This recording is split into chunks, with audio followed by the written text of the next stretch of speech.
yang sebenarnya harus diberikan juga jasanya kan, Iya, seperti benar. itu, dihargai. Nah, Iya. mungkin itulah bagaimana perjuangan-perjuangan dari berbagai aspek dalam kehidupan manusia di zaman dahulu dan sekarang. Artinya setiap orang itu pasti ingin memberikan kontribusi terbaik terhadap bangsa dan negaranya. Nah, di dalam kesempatan ini pada para netizen tentunya sebagai aspek pertama dalam kehidupan dan kebutuhan selain dari kesehatan tentunya adalah sebuah pendidikan. Nah, pendidikan ini adalah sebuah hal yang substansial yang harus dirasakan oleh setiap manusia dan tentunya negara sudah menjamin itu sebenarnya kan, hanya saja yang dijamin negara itu sampai 9 tahun. Nah, hari ini bagaimana sih sebenarnya dunia pendidikan secara global? Kita ketahui dengan adanya COVID-19 ini semua tatanan sudah berubah. Iya, betul. Semua proses pembelajaran sudah berubah. Yang dulunya tatap muka, sekarang sudah dalam jaringan ataupun katakanlah daring kan seperti itu. Nah, sebenarnya kita melihat persoalan ini kalau bagi seorang guru ini sudah ada diproyeksikan. Bakalan ada yang namanya e-learning. Nah, mungkin itulah salah satu perubahan-perubahan yang telah dirasakan oleh dunia pendidikan. Nah, hari ini di Parangkuala Utara sudah hadir unit sekolah tinggi ya Pak ya? Institut Pak. Institut. Institut Teknologi dan Sains. Dan Sains. Nah, Pertama di Tabaksel. masih hal yang baru di Kabupaten Parangkuala Utara. Tentunya kami dari Dinas Komunikasi Informatika ingin mengekspos, ingin meminta informasi terhadap perguruan tinggi tersebut, apa saja program kedepannya sehingga masyarakat yang ada di Tabaksel ini khususnya bisa melakukan proses pembelajaran di institut tersebut. Nah, kita dengan Pak Dekan. Pak Dekan, Ya Pak. apa sih sebenarnya visi dan misi dari Institut Teknologi dan Sains ini, Pak? Baik, terima kasih kepada Pak Julfikar. Pertama sekali mungkin saya ucapkan terima kasih atas undangan yang telah diberikan kepada kami, yang mana mungkin itu awalnya masuk ke rektorat atau institut, tapi memang berhubung hari ini Pak Rektor berhubungan tidak bisa hadir, jadi diwakilkan dari kami dari Fakultas Ilmu Komputer. Tapi mungkin nanti saya di sini berbicara mungkin lebih umum Pak, ya, mewakili institut. Ya, jadi kami memang hadir di Kabupaten Paluta ini tahun 2021 Pak. Izin kami itu keluar tanggal 19 April 2021 dengan nomor SK 149 garis miring E garis miring O garis miring 2021. Jadi alhamdulillah tanggal 19 April 2021 Institut Teknologi dan Sains ini berdiri secara resmi di Kabupaten Paluta ini. Jadi institut ini di bawah naungan Yayasan Padang Lawas Utara, yang mana pendirinya adalah Bapak Haji Amarullah Nasution SE MBA. Kemudian ini merupakan kampus pertama kami bilang yang institut teknologi gitu Pak ya, karena memang yang kami amati di sekitaran Tabaksel bahwa kampus yang lain itu kebanyakan sekolah tinggi, tapi kami di sini berdiri secara mandiri dengan nama Institut Teknologi dan Sains gitu ya. Jadi yang mana kampus ini memiliki dua fakultas gitu Bapak Ibu ya. Dua fakultas, yang pertama itu Fakultas Ilmu Komputer, kemudian Fakultas Pertanian. Jadi fakultas ini tadi masing-masing mempunyai dua prodi. Ya, pertama yang Fakultas Ilmu Komputer itu ada prodi Sistem Informasi dan juga prodi Teknologi Informasi. Kemudian yang Fakultas Pertanian terdiri dari dua prodi, prodi Agroteknologi dan juga prodi Peternakan. Keseluruhan ini sudah berjenjang strata 1, Pak. Jadi kami keseluruhan prodinya sudah berjenjang strata 1. Kemudian selanjutnya tadi mengenai pertanyaan dari Pak Julfikar bahwa memang saat ini pendidikan banyak perubahan ya Pak ya. Jadi kalau kita lihat sudah tidak berjalan secara statis, tapi sudah dinamis gitu ya. Perubahan-perubahan setiap tahun terjadi gitu Pak. Jadi memang di 2020 kemarin juga terjadi perubahan kurikulum terhadap perguruan tinggi. Jadi ada istilahnya itu program Kampus Merdeka Merdeka Belajar atau MBKM Merdeka Belajar Kampus Merdeka. Jadi ini program memang dicetuskan oleh Bapak Menteri yang kita sekarang, Menteri Pendidikan dan Kebudayaan, bahwa program ini diberikan keleluasaan kepada mahasiswa untuk memilih program yang bisa meningkatkan kompetensi dia. Jadi bukan hanya istilahnya jago di kandang, tapi memang bagaimana dia bisa mengembangkan keilmuan yang telah didapat di kampus tersebut untuk dikembangkan atau mungkin diperdalam lagi di dunia luar. Ya, jadi ada 3 program. Yang pertama itu di semester 5. Jadi di semester 5 itu mahasiswa diperbolehkan untuk memilih program pertukaran pelajar antar prodi di dalam institusi atau di dalam universitas. Jadi kami tadi ada 4 prodi gitu Pak ya, prodi SI, TI, agroteknologi, dan peternakan. Jadi ini boleh bertukar mahasiswanya. Nah, artinya dengan bertukar tadi dia memperdalam ilmunya ya, yang mungkin orang komputer yang selama ini mungkin belajar sistem, kemudian aplikasi gitu kan. Ini dia belajar tentang misalkan perkebunan. Nah, dikombinasikan antara IT dengan perkebunan tadi bagaimana supaya bisa modern seperti itu kan gitu kan. Kemudian ada kemudian program selanjutnya yang di semester 6 itu pertukaran pelajar di luar institusi ya, di luar institusi. Jadi mahasiswa tersebut bisa memilih perkuliahan di luar dari kampusnya. Ya, dia bisa memilih ke kampus di luar dari Tabaksel juga boleh, di Jawa juga boleh, gitu ya. Jadi dengan tadi dia memilih tersebut, yang diharapkan bisa meningkatkan kompetensi dia.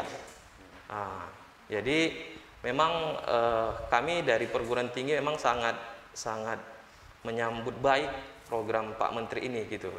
Kemudian selain tadi di semester 6 ada pertukaran pelajar di luar institusi, ada juga program magang. Magang ini bisa dilakukannya di dunia industri Pak, atau DIDU ya, saya singkat DIDU, dunia industri, dunia usaha. Ya, jadi bisa diambilnya misalkan di Dinas Kominfo. Nah, di sini kan memang bergerak di bidang IT gitu ya. Jadi mahasiswa bisa memilih perkuliahan selama 1 semester itu di sini tanpa harus datang ke kampus. Gitu ya. Nah, jadi memang luar biasa gitu Pak, kami bilang ya. Kemudian yang semester 7 ya, semester 7 ada program KKN. KKN itu kuliah kerja nyata gitu ya. Nah, biasanya itu kan di desa-desa. Jadi mungkin selama dia tadi mendapatkan ilmu dari semester 1 sampai semester 6 bisa diimplementasikannya ke masyarakat langsung di desa-desa tadi. Nah, jadi dia berkuliah 1 semester di desa tersebut.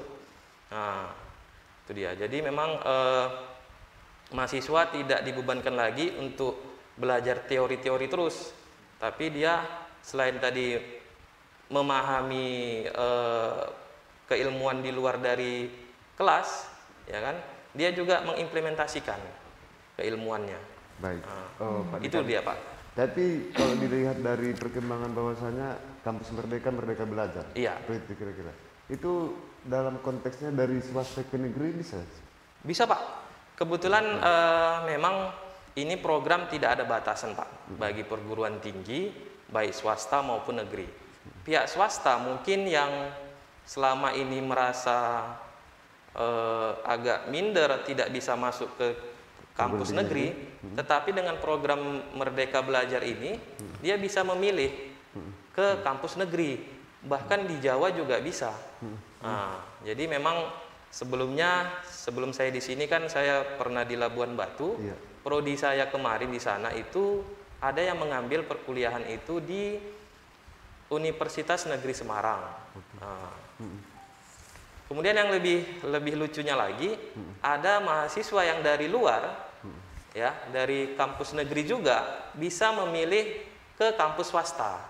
Kampus swasta. Iya, jadi tadi tidak ada batasan bahwa mahasiswa itu memang diberi kebebasan untuk memilih program yang disediakan tadi oleh Kementerian Pendidikan tadi, Pak. Itu dia. Jadi Pak Dekan, di ITS itu sendiri ada 2 fakultas. Fakultas Teknologi, Fakultas Ilmu Komputer dan Fakultas Pertanian. Fakultas Ilmu Komputer dan Fakultas Pertanian. Saya pikir ini Pak dosen lah dulu, kita coba dulu melihat situasi dari mahasiswa sekarang, Pak. Di mana yang lebih diminati, Pak? Oh ya. Dia apakah ke komputernya atau ke pertanian gitu, yang lebih cenderung diminati masyarakat gitu, Pak. Oke, baik Bapak Ibu, terima kasih atas kesempatannya. Assalamualaikum warahmatullahi wabarakatuh. Shalom. Selamat pagi jelang siang kepada masyarakat Tabaksel.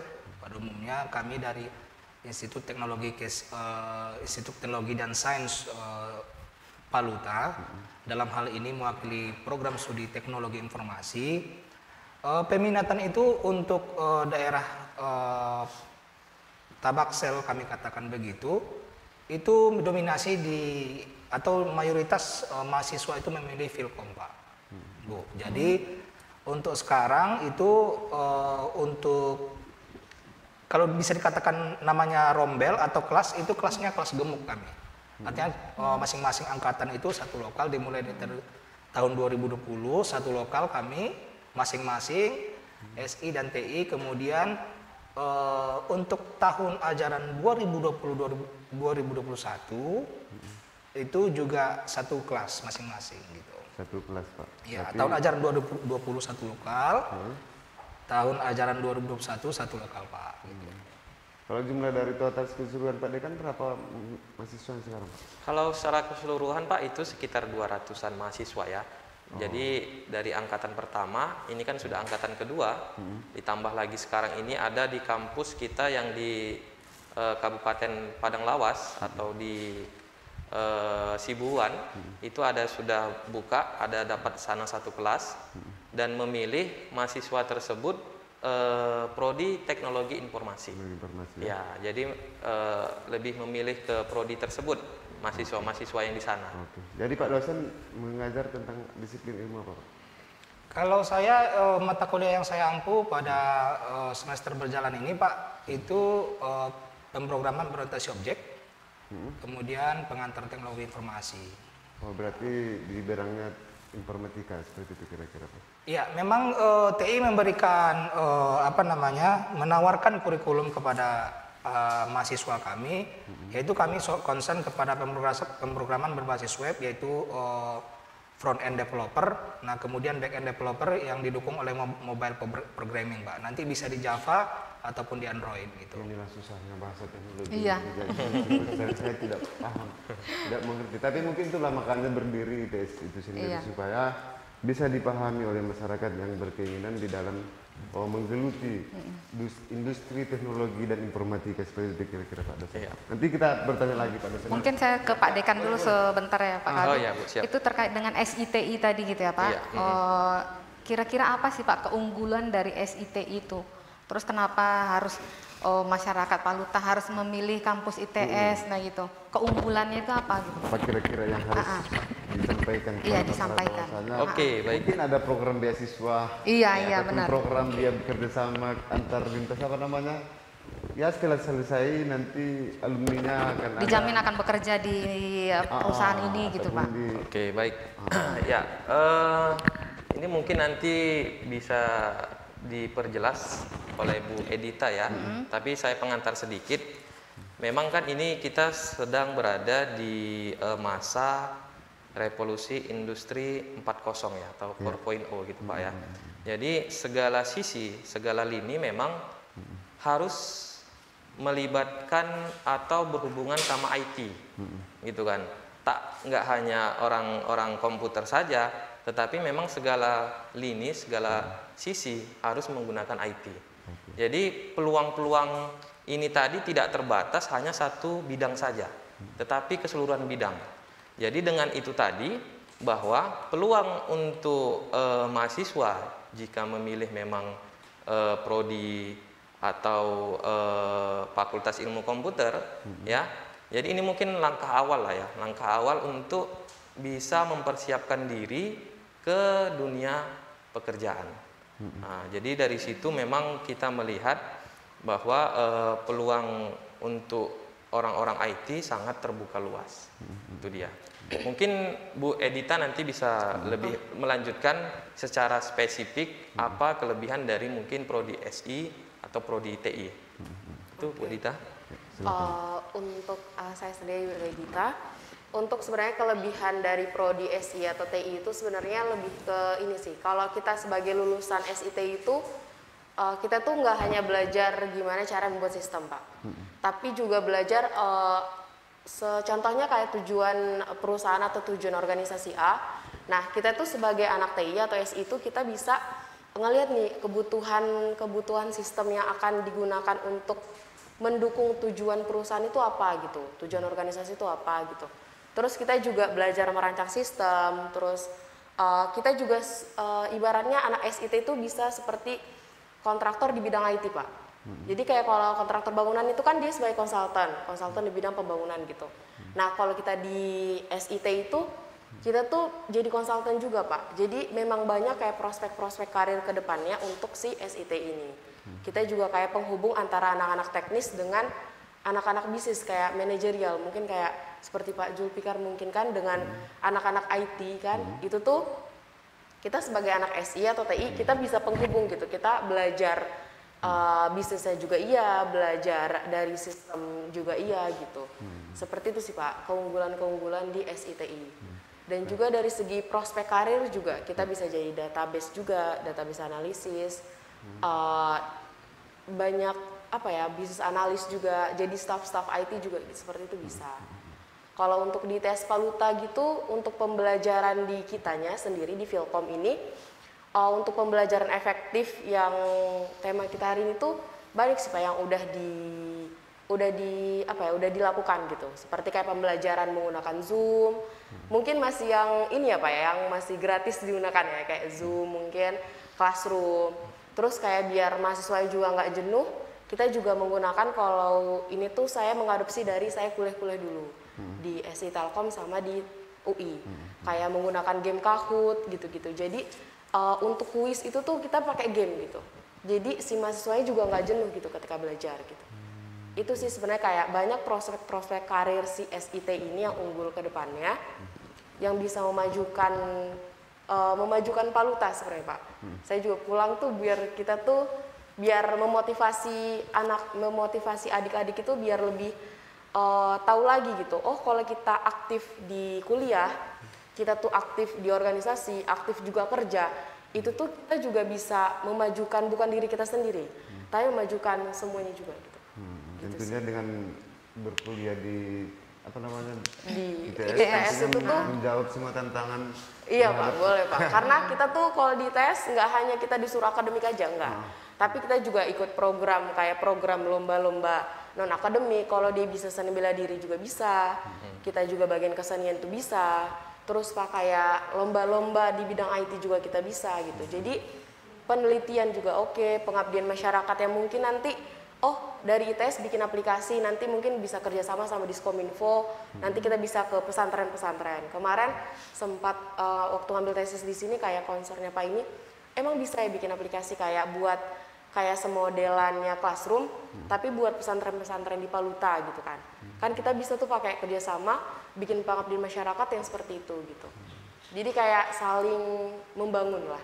Membangun tentunya ada kontribusi. Apalagi zaman sekarang kan, tadi waktu ngobrol sama Pak Julfikar kayak era sekarang tuh nggak hanya revolusi industri, tapi sekarang juga udah sosial, kayak data informasi tuh luas gitu Pak. Jadi kayak termotivasi untuk menggali informasi-informasi. Kita juga sebagai anak IT kan kita yang ngerti gitu, kita yang paham gimana cara bersosial dengan semua orang, gimana sih tujuan perusahaan ini tuh bisa dimajukan dengan IT. Kita jadi smart regency Paluta juga gitu. Kita Paluta juga gitu. Tentunya dengan teknologi mempermudah pekerjaan dari manusia kan. Iya Pak, Iya. betul, Pas. betul, betul. Apalagi kalau kita lihat sekarang apa nama istilahnya itu kecerdasan Artificial, Artificial intelligence. artificial Cerdasan intelligence. buatan, Pak. Nah, itulah yang dikatakan perubahan dari teknologi itu ya. Iya, Artinya manusia itu apa namanya? Benda itu bekerja untuk manusia Iya, seperti Pak. kira-kira sehingga mempermudah dalam aspek kehidupan kita baik Iya, dia dalam iya. kesehatan, dalam apa lagi? Ekonomi, Ekonomi, banyak, Pak. sosial, Sosial juga. agama sendiri kan Iya. dalam intinya sekarang kan kita lihat banyak aplikasi-aplikasi Iya. sih yang kita lihat apalagi kalau di bisnis ada dia namanya apa namanya itu untuk akunting Yang akunting Pak, yang Iya. untuk SAP akunting. iya Pak, ada dan laporan juga. neraca keuangannya ada apa Banyak. semua kan dengan teknologi sebenarnya itu mempermudah manusia. Nah peluangnya sebenarnya untuk zaman sekarang kita lihat lah dari belajar tentang teknologi. Iya, Pak, Saatnya betul. mungkin sulit juga ya Bu Lija. Iya. Karena Iya. Bu Lija bukan basicnya ini. ya. Enggak, Kalau saya Bu Lija ekonomi basic Pak. ekonomi. Ya tapi seperti yang dijelaskan Ibu tadi, kalau kita berkuliah di ITS merupakan kita itu mempunyai pondasi, Iya. pondasi Iya, untuk pondasi. peluang kita terjun ke usaha Dunia bisnis usaha ataupun bisnis. bekerja di perkantoran Iya, begitu Pak, ya Bu betul. ya. Iya, Bu, Ah, ah. Baik Pak Jul, ini ada pertanyaan dari netizen. Oh, ya. Dari Ali Wardana. Pertanyaannya, sudah sejauh mana penerapan sistem IoT dalam pembelajaran di kampus sekarang? Oh ya, baik. Terima kasih atas pertanyaan dari Ali Wardana. Ali Wardana. Jadi akan saya jawab. Jadi gini, kalau di kampus ITS Paluta ini bahwa IoT ya Internet Opting itu ya Pak, itu istilahnya Internet Opting IoT gitu ya. Internet of Things. Iya, Internet Opting. Nah, jadi memang bahwa seluruh apa namanya pekerjaan orang ya itu sudah berbasis dengan internet, Oke. gitu ya. Jadi benda juga ada yang sudah menggunakan internet, gitu ya, atau jaringan. Makanya disebut Internet Opting, gitu ya. Jadi memang kalau secara spesifik di kampus ITS Paluta masih sedikit memang untuk penerapan Internet Opting tersebut, gitu ya. Karena memang ini baru berjalan 2 tahun, jadi masih sangat minim. Tetapi memang ke depan ya ini menjadi sebuah konsentrasi spesifik prodi teknologi informasi, itu dia. Jadi berjalannya waktu ya ini penerapannya mungkin nanti dari segi pembelajaran kepada mahasiswa itu kita lakukan ya, seperti tadi media pembelajaran mungkin yang lebih canggih lagi, Ada gitu ya. praktikumnya juga. Nah, kemudian praktikum gitu ya. Jadi memang kalau secara fasilitas kita sudah mendukung Pak, ya kan Bu ya, sudah mendukung bahwa setiap prodi di Institut Teknologi dan Sains Paluta sudah dilengkapi oleh laboratorium. Ya, kalau di Pilkom itu lab sistem informasi, prodi sistem informasi sudah ada. Kemudian lab prodi teknologi informasi juga sudah ada. Ya, kita sudah membuat kemarin ada beberapa robot ya seperti mungkin ini sudah banyak, tetapi ini memang hasil karya sendiri. Oke. Itu seperti robot pemadam, ya pemadam api gitu Pak. Nah, kemudian robot pengikuti garis, ya jadi garis yang dibuat itu dia diikuti oleh robot tersebut gitu dia. Jadi dari segi laboratorium ya ini sudah mendukung untuk mengarah ke sana tadi, Internet Opting tadi. Nah, itu Oke, dia. mungkin itu secara aktivitas akademik yang Iya. dilakukan di sana. Iya. Pak Haris ya. Nah, boleh.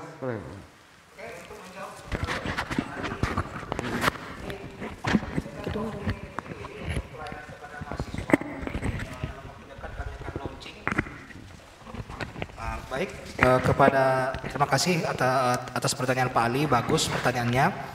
Untuk pelayanan kepada mahasiswa itu kami persiapkan untuk website institusi Pak. Jadi ini untuk menjawab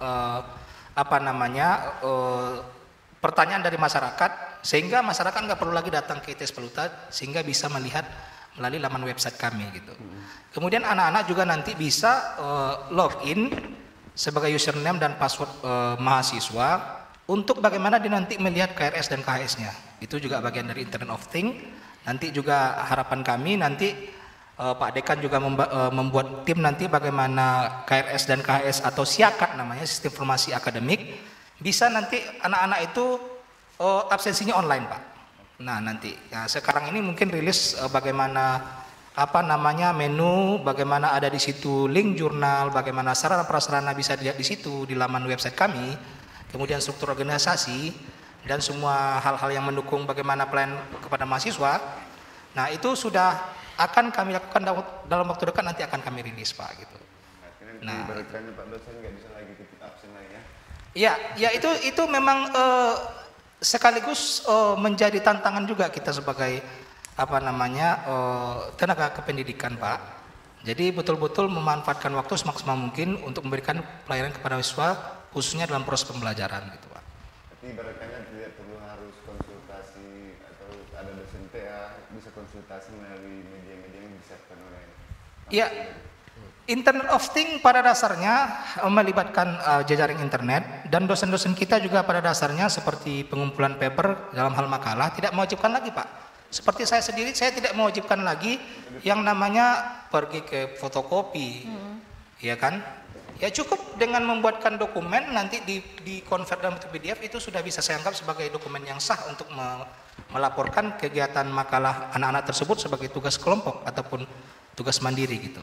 Jadi begitupun juga nanti ke depan bimbingan bisa juga lewat WA atau misalnya kita Zoom atau Webex barangkali kan. Jadi banyak platform nanti yang bisa kita gunakan untuk memaksimalkan mungkin anak-anak kita mungkin yang dari pinggiran Palas untuk bimbingan kepada dosennya tidak harus datang ke kampus, Pak. Banyak cara nanti kita lakukan bagaimana nanti target kepada mahasiswa ini bisa selesai dalam waktu kurun 4 tahun atau 8 semester, Pak, gitu. Berarti sampai sejauh ini masih tatap muka, Pak, untuk melakukan proses pelajaran? Ya, arahan untuk kita dosen sudah vaksin 2 kita, Pak. Sudah vaksin tahap kedua. Dan anak didik kita juga sudah 50%. Hampir 50% lebih itu sudah vaksin. Nah, artinya sesuai dengan ketentuan kami sebenarnya taat asas dan taat hukum, Pak, gitu.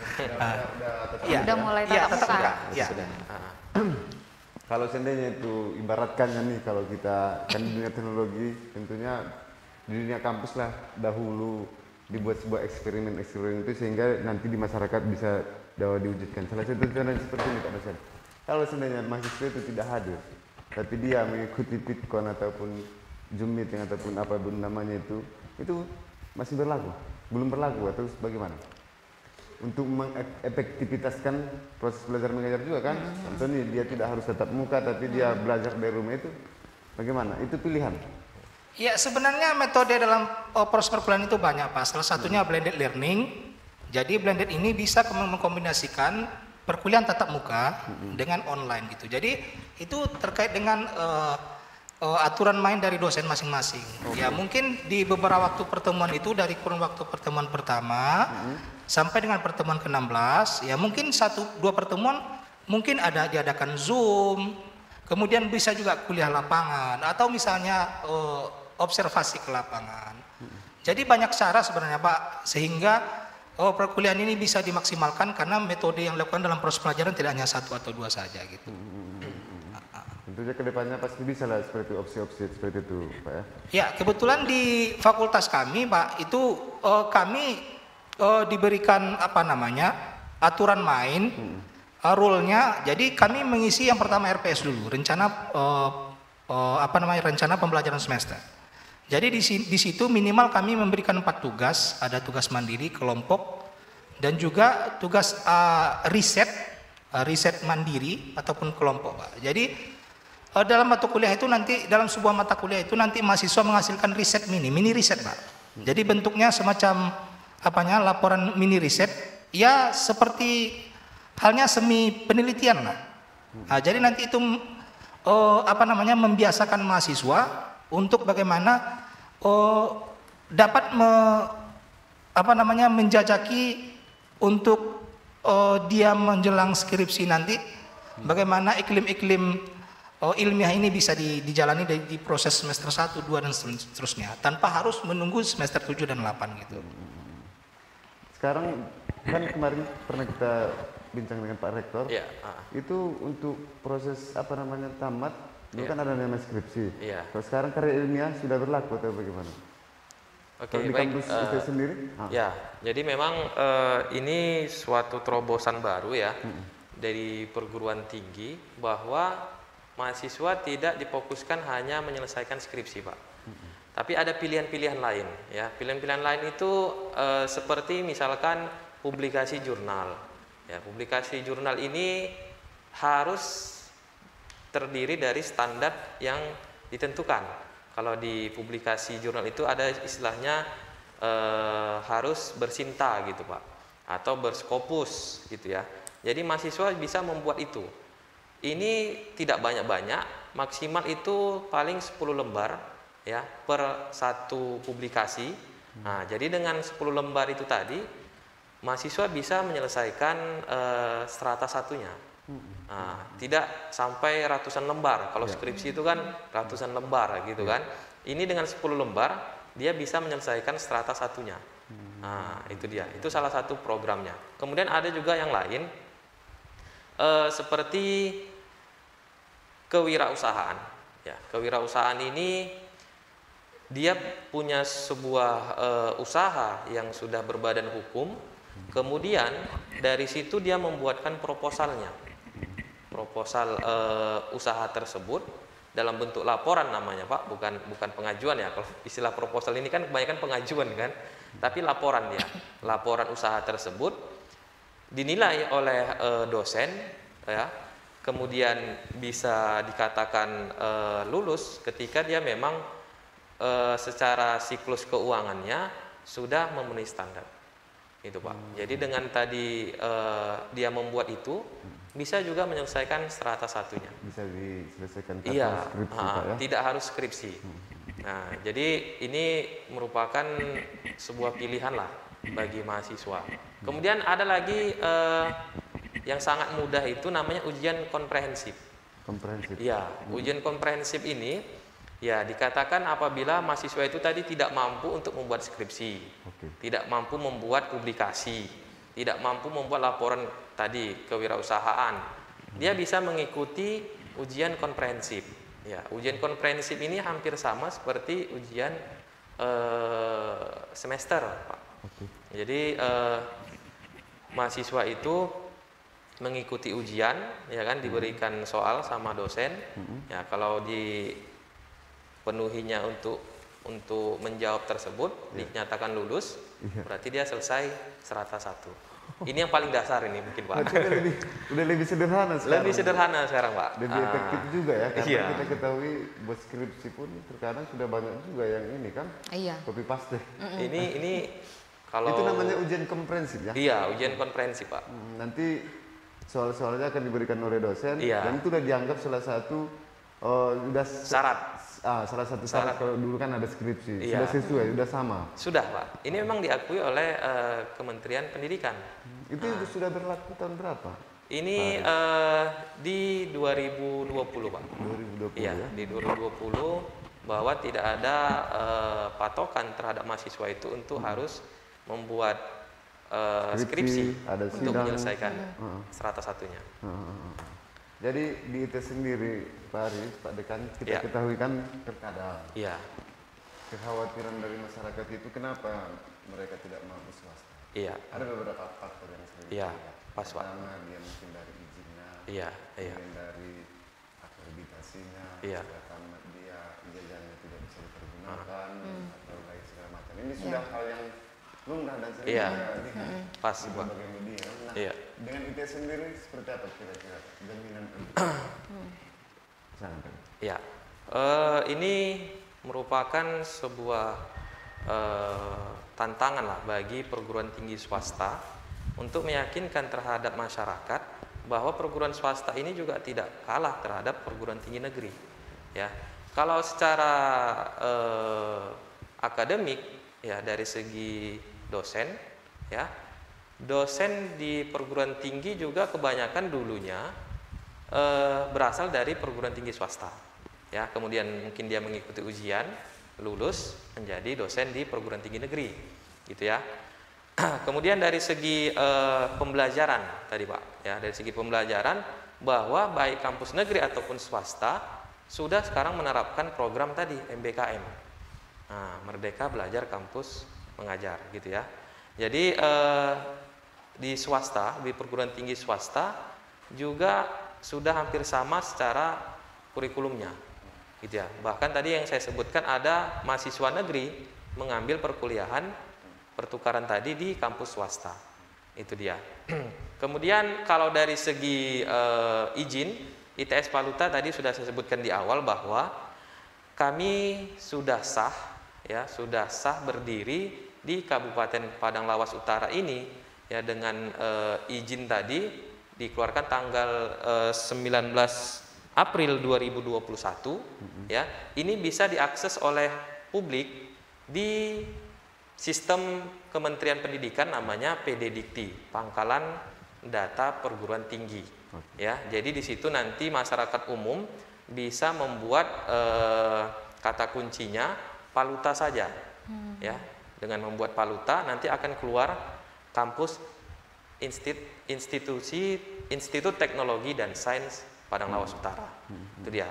Berarti kalau sudah terlihat di situ tidak ada lagi keraguan bahwa ini kampus bodong atau kampus abal-abal, gitu ya. Tapi sudah sah berdiri, diberikan oleh Kementerian Pendidikan.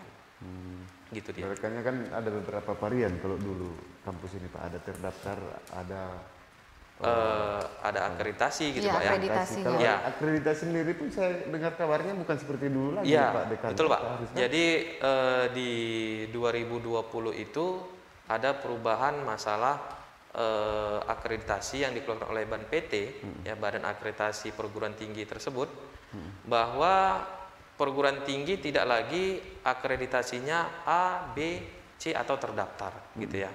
Tetapi saat ini akreditasi tersebut sudah lebih baiklah didengar masyarakat, bahwa untuk Institut Teknologi dan Sains Padang Lawas ini itu sudah terakreditasi baik. Baik. Iya, Baik, baik Pak. Tapi kalau sekarang dia ada baik, rendah, Ada baik, ada sangat baik, ada sangat baik, ada unggul. oh ada Ya, unggul. tetapi Oh, iya, memang iya. ini akreditasi ini tidak bisa disetarakan kalau dulu C gitu Pak ya. Iya. Tidak Jadi bisa kalau disetarakan C tidak dengan bisa. baik. Istilahnya ya kalau orang asesor itu bilang dia ya B minus lah. Oke. Jadi pendekatan ke masyarakat itu sudah bagus gitu Pak. Karena Pak Haris kita sering melihat bahwasanya terkadang, Iya. apalagi seleksi ujian ASN kemarin, Iya. Itu lebih diperkirakan di ada akreditasi iya dari akreditasinya Minimal ya. B gitu Pak ya kan. Iya, B. ha. Nah ini yang terkadang terkendala. Iya. Makanya yang kita harapkan sebenarnya ada sinergitas antara BKN dengan Iya. perguruan tinggi, Iya, sehingga pas. hal-hal yang seperti itu tidak muncul lagi. Iya, Bagaimana iya. nanti ada penerimaan Seleksi penerimaan CPNS gitu ya Pak ya. Katakan harus akreditasi Ah, A atau B. B, ya. Sementara perguruan tinggi sudah tidak memakai akreditasi yang bersifat A, B, C yang seperti Iya. itu. dan itu sudah tidak menjadi patokan sekarang ya Pak ya. Iya, pas betul Bu. Jadi memang ini kebingungan juga bagi kami, bagi perguruan tinggi yang baru berdiri di 2020 ini ya, 2020 ke atas ini, untuk penyesuaian terhadap syarat-syarat dari BKN tadi gitu Pak. Jadi memang harapan kami di perguruan tinggi ada sinergi antara BKN terhadap Kementerian Pendidikan tadi Pak. Itu dia. Nah mungkin Pak Dekan ini sering masyarakat kita bertanya kan, oh kalau kuliah di negeri itu biayanya lebih rendah ketimbang Iya. di swasta. Iya. Gitu. Nah jadi kalau di ITS sendiri kayak gimana biaya perkuliahannya per semester itu gimana Iya. Pak? Kalau dari segi biaya, kampus kami memang ya dibilangkan tidak mahal Bu, ya kan? Kenapa saya bilang seperti itu? Jadi mahasiswa ketika masuk di kampus kami ITS Paluta tersebut hanya saja dia membayar uang perkuliahan gitu ya. Ketika dia membayar uang perkuliahan, setelah itu ya tidak ada lagi dikenakan biaya-biaya lain seperti biaya praktek, ya, kemudian biaya tugas dan lain sebagainya. Tidak ada. Hanya dikenakan biaya Uang semester saja. Dan uang semester pun untuk ITS Paluta ini per semesternya hanya 2 juta, Bu. 2 juta per Iya, semester. hanya 2 juta 6 semester. Jadi kalau kalkulasi mungkin bagi yang pekerja, ya ini mungkin bisa dicicil lah. Per bulan itu misalkan ya 400.000 ya kan. Atau Uang 300.000. pembangunan sendiri, Pak? Gimana, Pak? Uang pembangunan nggak ada dikenakan. Ya, uang pembangunan di awal ini memang ada, Pak. Karena di setiap perguruan tinggi pasti ada pasti ya. ada. Karena memang di situ nanti akan include semua kebutuhan lain seperti perlengkapan juga sudah di situ gitu ya. Itu uang pembangunan kita 2 juta juga. 2 juta ya. Ya, uang pembangunan 2 juta. Kemudian ada uang perlengkapan juga tadi, Pak. Uang perlengkapan Alma itu mater. ya, itu 500.000. Oke. Ya. Berarti ibaratkannya udah sama lah setara dengan perguruan Iya. tinggi yang kadang-kadang dulu di Medan, di Jakarta. Iya. Artinya memang hal seperti itu udah hal yang lumrah. Saya pikir dengan yang sampaikan Pak Daket, Pak Pedekan tadi 2 juta untuk saat ini tidak lagi membayar SKS, Pak ya. Iya. Karena zaman saya dulu kuliah, Pak Dekan itu ada lagi Per SKS. Per Iya. SKS. karena setiap semester itu berarti Belum lagi biaya KKN-nya nanti gitu ya Pak ya. Iya. Nah mungkin ke Bu Dewi dulu Bu. Oh iya Pak boleh. Baik, untuk yang disampaikan Pak Dekan tadi, untuk secara fasilitas Pak, Bu, jadi kami memiliki ruang perkuliahan yang nyaman. Nah, kemudian didukung juga dengan iklim yang sejuk. Kemudian ada lapangan olahraga, kemudian tempat ibadah untuk anak-anak kita jika ingin melakukan ibadah. Nah, kemudian ada juga instalasi peternakan Pak ya, sama dengan agroteknologi kita sudah siapkan di belakang kampus. Nanti untuk jurusan peternakan dan agroteknologi untuk melakukan kegiatan praktikum. Dan kemudian juga praktikum kita, lab komputer kita, SI dan TI itu Bapak Ibu, itu kita menggunakan laptop Pak ya? Iya. Laptop yang terbaru, kemudian juga didukung dengan pendingin ruangan sehingga anak-anak sangat betah berada di di lab untuk melakukan proses perkuliahan praktikum Pak gitu. Iya, kemudian juga lapangan parkir yang luas dan mungkin yayasan dalam hal ini konsen untuk terus mengembangkan dalam hal pembangunan dalam waktu dekat kabarnya ini Pak ya, bangunan untuk unit kegiatan mahasiswa Pak, UKM. Jadi anak-anak nanti bisa bebas berkreasi menyalurkan minat dan bakat mereka, apakah itu kesenian, komputer barangkali atau desain dan segala macam gitu. Tentu dipandu juga dengan dosen-dosen dan arahan juga dari rektor dan dekan tentunya Pak, kira-kira begitu. Ada juga diberikan kebebasan mahasiswa untuk berorganisasi juga. Oh tentu Pak, tentu. Jadi sebenarnya dengan adanya ITS Paluta ini kami berharap juga dukungan penuh dari masyarakat dan juga unsur Muspida tentunya untuk bagaimana baik nanti kerjasama baik itu di tingkat industri, instansi swasta atau negeri dan juga pihak seperti Kominfo tentunya dan instansi-instansi yang lain agar nanti bisa mewadahi anak-anak kita ini nanti di program magang ini Pak. Jadi agar nanti 8 kegiatan ini baik itu pertukaran pelajar, magang, kemudian asisten mengajar atau yang dinamakan sekarang itu kampus mengajar. Kemudian juga ada desa binaan. Nah, kemudian ada studi proyek independen yang 8 kegiatan ini untuk menjadi indikator kinerja utama agar anak kita bisa diterima dan bekerja sesuai dengan kompetensi dan keahliannya gitu. Berarti berekannya menjalankan tridharma perguruan tinggi Pak ya. Iya. Pendidikan, Iya. penelitian, pengabdian. Artinya setelah dia semester 5 itu sudah didistribusikan ke desa-desa atau ke perkampungan KKN. Iya. Itu di semester 7 Pak. Di semester Iya, 7. KKN tadi. Beda KKN, beda PPL. Itu apa? Kalau kita di di sains Pak ya kan. Kalau kita kan rumpunnya itu di sains ya. Iya. Nah, kalau PPL kita tidak ada. Tidak ada ya? Nah, yang Karena ada kan KKN dia Pak. kalau dibaratkannya nih, kalau dia di sarjana hukum lah katakan. Kalau dia KKN dia ke kampung, itu pengabdian terhadap masyarakat, dan juga PPL-nya di kantor lembaga hukum yang mereka cari, atau mungkin di klinik yang katakanlah dulu klinis atau pengacara atau apa itu namanya kan. Nah kalau ini tidak ada seperti itu Pak. Contoh PPL dia nanti di Kominfo, KKN-nya di desa ini, itu tidak ada.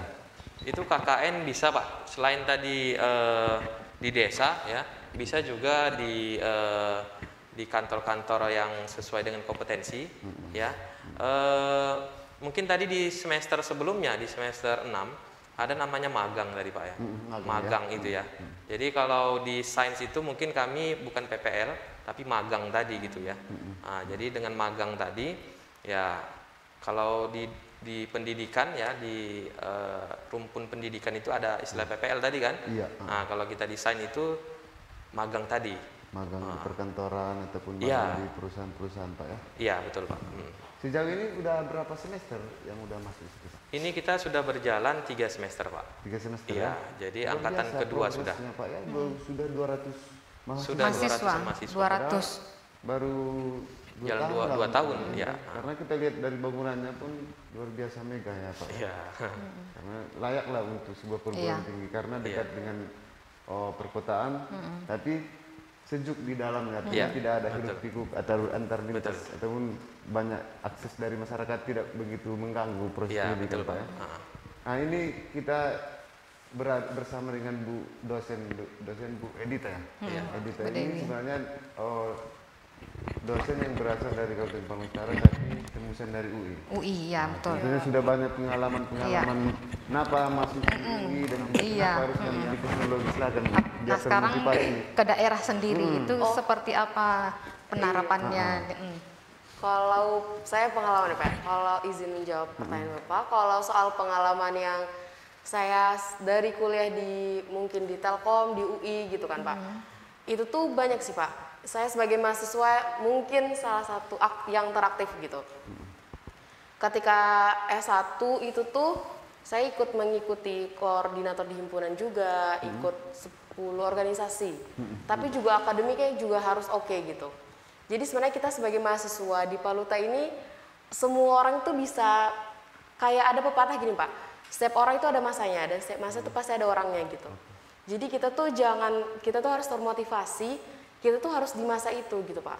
Jadi walaupun kita fokus di akademik, saya ketika di S1 Sispo di IT, karena memang saya kalau pertimbangannya kenapa saya masuk IT dulu, karena saya kan wanita gitu Pak. Jadi kalau orang tua itu nggak membolehkan saya teknik, ya udah nih kalau saya IT aja, teknik setengah bisnis gitu. Kemudian aktif di akademik juga, organisasi juga, lomba, semua gitu. Jadi ketika kita, jadi tahu nih Pak, kayak pengabdian masyarakat, kan saya ke daerah gitu. Oh ternyata kalau diaplikasikan ini berguna ya buat daerah, gini-gini. Oh ketika saya magang di perusahaan, ketika saya mencari duit bagusnya di perusahaan gitu kan Pak. Terus di UI gitu kan, lulus di UI. Nah di UI juga dengan bermacam-macam orang, dengan bermacam-macam pemikiran juga. Kayak banyak teman-teman yang kayak udah kerja di Jakarta, dia di kementerian, di PNS juga, ada yang di BUMN gitu. Dosen juga. Kayak banyak sebenarnya Bu pertimbangan ketika itu, ternyata kelebihan dan kekurangan kalau kerja di Jakarta tuh kayak gini, kalau kerja di PNS tuh kayak gini, kalau jadi dosen tuh kayak gini gitu. Banyak pengalaman-pengalaman yang mungkin ikut organisasi gitu-gitu kan, pengabdian tentunya masyarakat. peluang kerjaan juga banyak Bu ya. Dulu saya kerja Pak, jadi saya lulus S1, saya langsung keterima di konsultan IT di Astra, di Agit namanya, Astra Graphic Information Technology, sebagai bisnis analis. Selama itu 2 tahun, selama 1,5 tahun berarti. Itu tuh saya sambil S2 di UI Pak. Jadi kayak malamnya kuliah S2, paginya kerja sebagai bisnis analis, konsultan.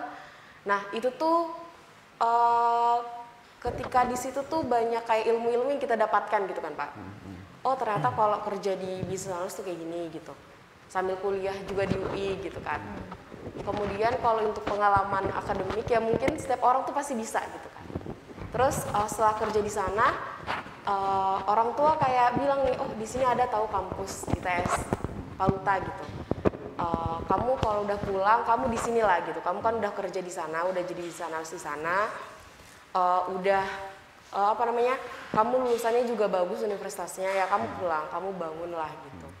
Makanya kemarin kayak oh kayaknya tesisnya di sini aja, terus kayak jadi tahu kan Pak lingkungan tuh kayak gini, terus ikut di tes valuta juga biar tahu gitu, oh adik-adik ini nanti termotivasi juga gitu Biar buat masuk lebih baik juga. Iya Pak. Artinya kalau udah dari UI kan masuk ke ITS Iya. kan tentunya ITS itu lebih ini kan Wah, karena enggak juga Pak, banyak Karena- Kak, semua dosen itu bagus.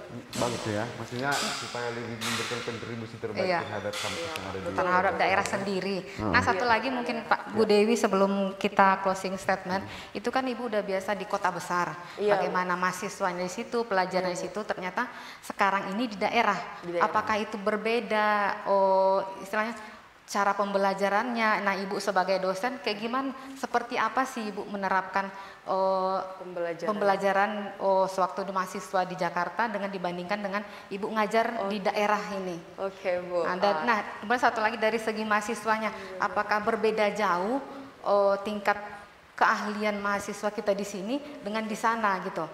Nah, upaya-upaya seperti apa yang Ibu terapkan di daerah ini gitu? Oh, oke Bu. Ha-ha. Izin menjawab. Kalau sebenarnya kalau dari segi mahasiswanya Bu, pertama dari segi mahasiswanya sebenarnya setiap orang tuh sama ya Pak ya, setiap mahasiswa tuh sama. Dari di UI maupun di Telkom, di UI juga di sini itu tuh kita juga mahasiswa sebenarnya sama. Cuman mungkin lebih ke motivasi dirinya sendiri sih Bu yang berbeda. Mungkin kalau di sana dengan kehidupan di Jakarta di kota-kota besar yang kayak kamu tuh kalau tidak bekerja keras ya kamu tidak bisa gitu. Jadi mereka dituntut untuk lebih keras lagi gitu Bu. Jadi belajarnya lebih keras lagi dari segi skill mungkin mereka mungkin lebih banyak fasilitas yang mereka dapatkan dengan lebih mudah gitu kan. Oh kalau mau magang di perusahaan ini bisa, oh kalau mau ini bisa gitu Pak. Tapi mungkin dari segi mahasiswa sebenarnya sama. Sama saja. Tinggal kitanya Apa aja sebenarnya motivasinya? Pak untuk membangun motivasi dan juga fasilitas yang kita berikan gitu untuk mahasiswanya gitu Bu. karena kuliah pun di tempat yang Iya, Iya. sebenarnya cara belajarnya Iya, betul. beda sih Pak. Mungkin di sana lebih rajin aja. Tapi ketika saya di tes valuta, ketemu sama mahasiswa di sini, saya tuh ini sih Pak, senang sebenarnya.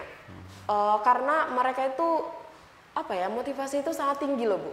Mereka tuh mau gitu nih, oh Ibu dari UI ya Bu. Bu kayak mana ya Bu kalau belajar di sana itu kayak gini gini gini. Iya, iya. Saya tuh senangnya itu, oh ternyata mereka tuh mau loh berkembang gitu sebenarnya Pak. Makanya kayak di ITS ini ngasih fasilitas-fasilitas yang mungkin mengembangkan bakat dan minat mereka juga gitu Pak. Kayak gitu sih, bukan kayak kampus-kampus yang kayak oh kamu datang pulang enggak gitu Pak. Tapi juga kita menerapkan beberapa metode pembelajaran yang ibaratnya kayak contoh saya itu dulu ikut kalau kuis ikut game namanya Kahoot gitu kan. Nanti kalau kuis oh saya bisa nerapin ini nih. Tapi memang tidak semua pembelajaran di sana itu cocok di sini enggak Bu. Iya. Mungkin di sana lebih kayak fasilitas mereka mungkin lebih banyak, jadi lebih banyak metode-metode yang mereka gunakan. Tapi selalu usaha kok kayak gimana caranya biar kita tuh juga berkembang. Jadi mahasiswa-mahasiswa kita kalau mereka mau nanti kerjanya di luar juga diterima dengan baik di perusahaan di luar gitu Bu. Gitu itu sih. kita mungkin itulah motivasinya. Iya. Nanti Gitu sih. secara umum nanti kalau sudah terfasilitasi baik dia secara teknologi mungkin kurang itu bangunannya itu Pak. Karena kan sudah 200 orang kan dari sistem 3. Betul. Baik, penutup Pak Dekan sebagai penutup silakan. Ya, Karena oke baik. Mungkin closing statement lah ya dari kami Institut Teknologi dan Sains Valuta bahwa bagi masyarakat terkhusus Kabupaten Padang Lawas Utara ya jangan ragu lagi untuk memilih pilihannya terhadap perguruan tinggi, bahwa di Valuta ini sudah ada kampus yang memang sudah diakui secara sah oleh kementerian, kemudian sudah memiliki tenaga pendidik yang profesional ya, kemudian dari segi fasilitas sudah dilengkapi oleh laboratorium yang sesuai bidangnya gitu. Jadi bagi masyarakat yang di Valuta ini jangan lagi ragu untuk memilih pilihannya di kampus ITS Valuta. Kemudian yang terakhir mungkin ke depan ada rencana juga dari Bapak Yayasan bahwa kampus ITS Valuta ini akan dikembangkan lagi Pak. Nah, bahwa tidak lagi institut rencananya, tetapi akan dirubah menjadi universitas. Ya, ini direncanakan di tahun depan mau disusun kembali untuk penambahan prodinya, gitu ya. Jadi ada beberapa penambahan prodi yang mana nanti bisa merubah institut tadi menjadi universitas, gitu ya. Yang direncanakan memang namanya ini mungkin masih agak asing lah ya, karena memang ada rencana kemarin bahwa pemekaran Sumatera Utara kan gitu kan, bahwa bagian Tabaksel ini akan menjadi Sumatera Tenggara, gitu ya. Jadi direncanakan memang untuk nama kampusnya itu Universitas Sumatera Tenggara, gitu. Jadi Bapak Yayasan memang konsen terhadap pendidikan, bahwa dia tidak setengah-setengah hati di Kabupaten Padang Lawas Utara ini untuk membangun SDM-nya. Itu. Jadi harapan kami kepada masyarakat Paluta tidak perlu jauh-jauh lagi harus ke Sidempuan, harus bahkan ke Medan, gitu ya. Bahwa di sini sudah ada kampus yang betul-betul memang ya sudah lengkap baik secara fasilitas maupun yang lainnya. Itu mungkin dari saya, Pak. Baik, Pak Dekan, terima kasih banyak sudah memberikan informasi terhadap masyarakat Padang Lawas Utara. Pak dosen, nanti kita akan undang lagi atau program-program yang ada di PESPA ya. Baik, saya pikir demikian lecture kita hari ini. Saya kembalikan sama. Baik, kembali saya ucapkan terima kasih Pak Dekan, Bapak dosen dan Ibu Dewi.